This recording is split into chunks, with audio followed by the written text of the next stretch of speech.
of Jerry Jaffe. Our friends grieve in their darkened world. In their silence, there is lamentation. In their tears, there is loneliness. Lost in their sorrow, may they find the presence of loving friends.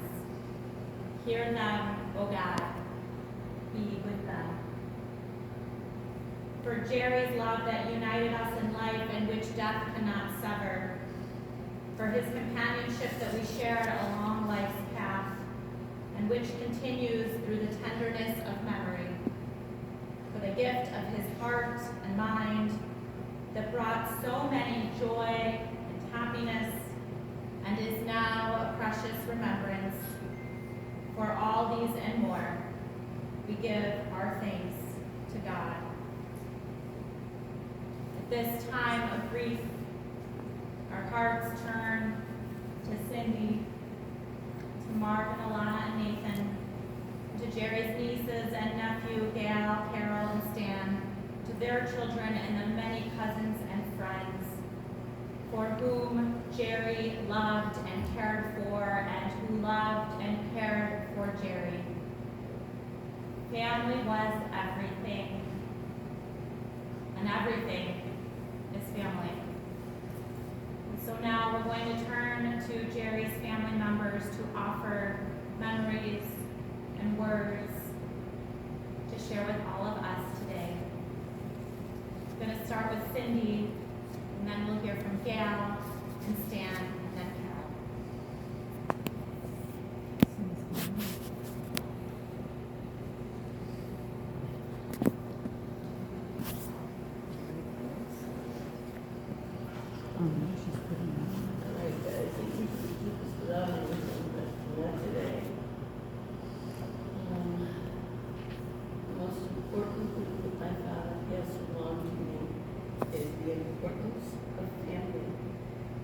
Louder. Is the importance of family, specifically the importance of cousins. I have cousins on my mother's side and my father's side, and I have to tell you quite honestly, I would not want to live without them. They have been invaluable in their support, helping put today together and being with me during my father's long illness. My mother and I were extremely close, and she was extremely close with her sister, Joyce Goldberg, and her family, and her cousins, the Elegans. I must point out that Bruce Elegant has always been there when I've needed him, and Nadine, and I needed advice, and Nadine and Debbie, my longtime friends, are also my cousins and my support system. Not only do they help me, but they nourish me. As for my father's side, he was extremely close to his siblings, Rose and Alice, and I am very close with their children, Stanton, Gail, and Carol, and her daughters, Carla and Naomi. All of them have made numerous trips to Chicago to support me and see their dear Uncle Jerry. They even made it to my father's burial and funeral. And if that's not enough, my father has cousins in California and Colorado, all who call continually to FaceTime with my father and wish they could be here today. We are blessed to meet. We were blessed to meet in San Francisco last year to celebrate my father's 95th birthday. This was hosted by Stan and his wife Claudia, and he had the time of his life. What Dad and I shared a lot. My dad and I share a lot this past 10 years. He was my best friend, confidant. He was the center of my universe. He taught me life lessons. And I taught him the joy of staying up all night and watching movies and having 5 a.m. picnics.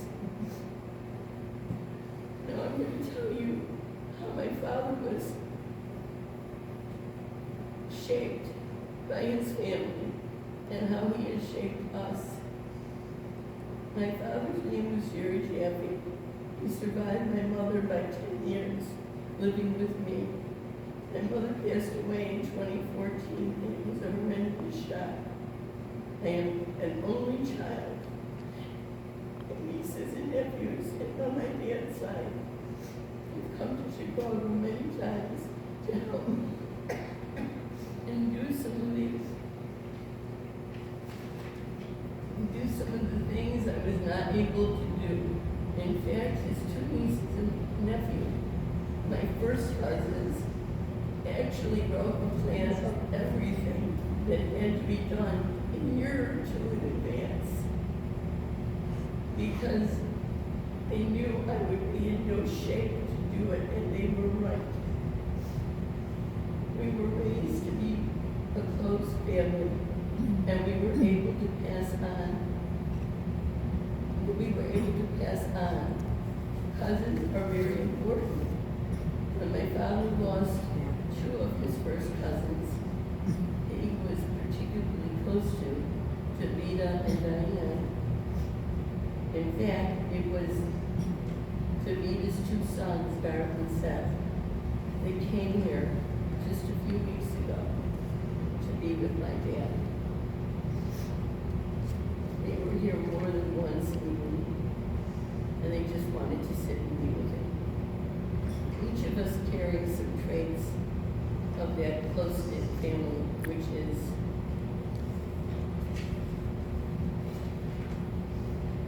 very obvious today. For example, Gareth will always contact the family members from different states, or even pick up the phone and just call. I've always thought he carries a strong "we are family" gene. I witnessed the beginning of my father's decline as he felt the sadness of the loss of his two cousins, especially Diane. Sadness was an emotion he was not very familiar with. He learned that from his mother, who would always make lemonade out of lemons and then share them. She was happy and funny and giving and spontaneous, which describes many of my father's delightful traits. As a family, we were close. As a family, we quote her, we imitate her when we need a lift, and we've absorbed so much of her wisdom, making her the most alive than any other relative I know who has passed. In fact, she shares her name of her great-granddaughter. Alana, my daughter, his Hebrew name is Idra Gil, and that translates to Abigail. There are people that are going to come up.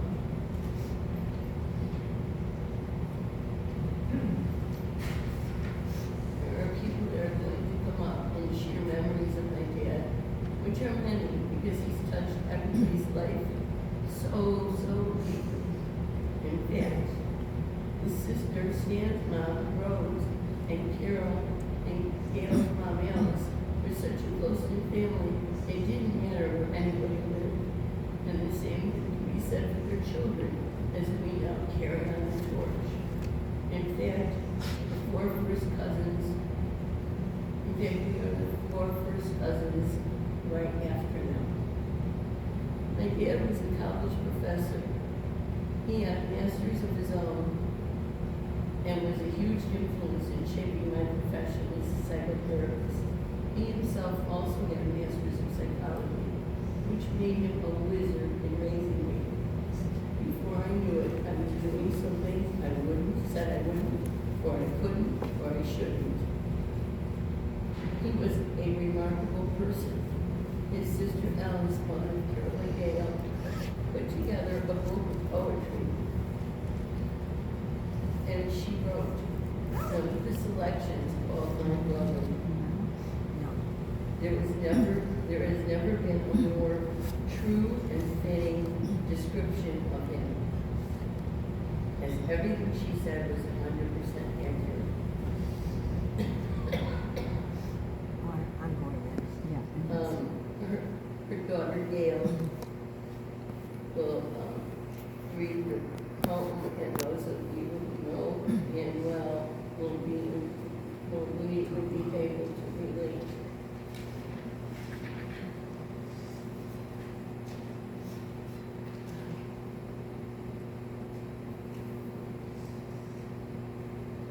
what she was saying. My father was one of a kind, and I know we are all unique. But this one of a kind was different. He had the most beautiful traits all together. It wasn't mixed. There was much more positive than negative, which is what made him my idol. He used to thank me for taking care of him, and I would say, don't thank me because it's my greatest privilege. And I meant it. I've always known how much he's given to others, and the challenges that most people wouldn't even try. I always knew that he would continue.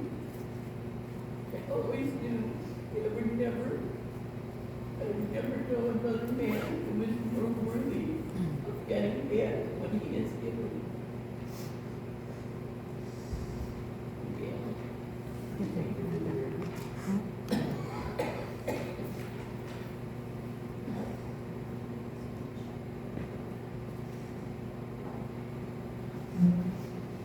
I'm Gail.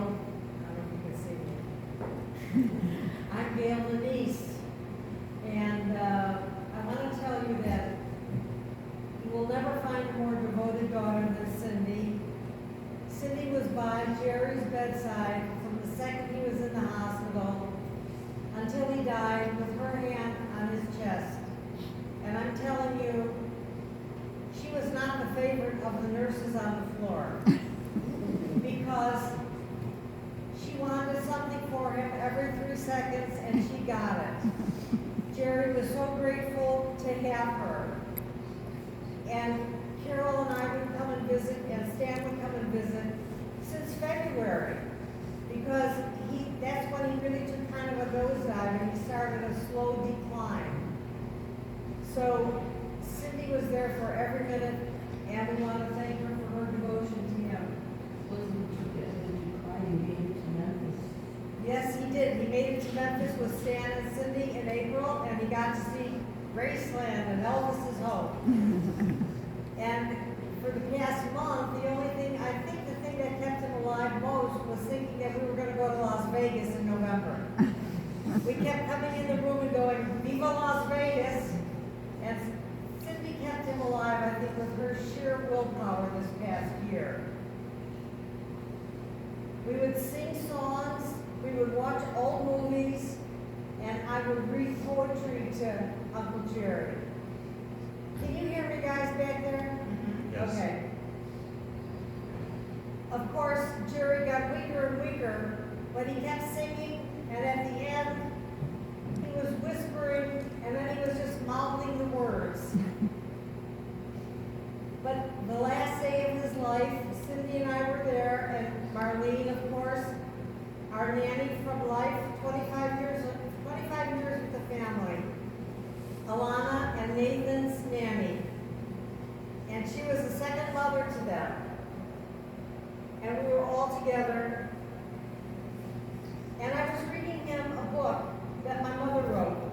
My mother is not a poet by profession or even avocation. She took one humanities course, and there was an assignment to write poetry. So she went home and she wrote 17 poems in one day, and that was it. She never wrote another poem again. This one is called My Brother. The little beautiful blonde boy with the big eyes wide open, as if he had to drink in all of the wonders he could see. And so he grew up, and he still had that wonderful youthful quality about him. Everything interests him. He's fun to be with. He's exciting. He dances to his own tune. He loves to go and explore new places, things, and he loves people. What a personality. He's interested in people and has been a good friend to many. I'm going to stop for 1 second and just tell you, when my mother was dying, Jerry came every day and sat by her side. And we sang, and we told each other stories, the same.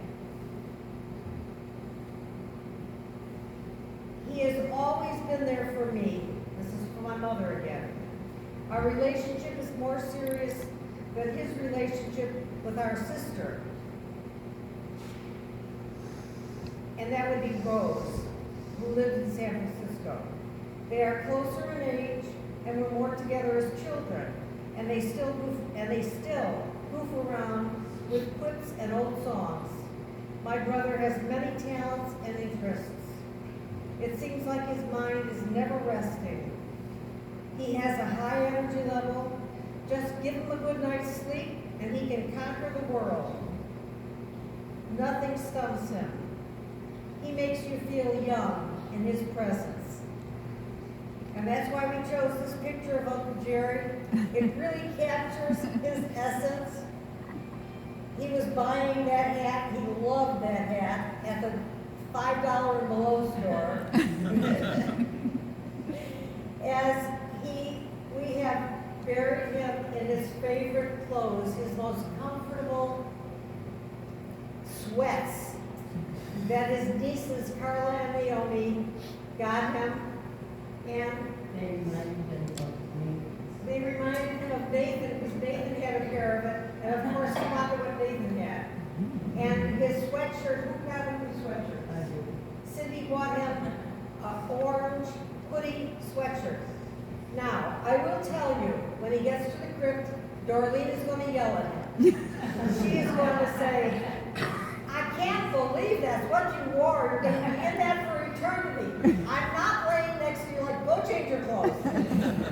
But it's too late, Darlene. This is what he's in, and this is what he wanted to be in. And Cindy honored his wishes. Right? Barely.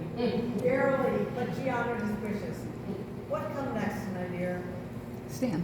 Stan. Now,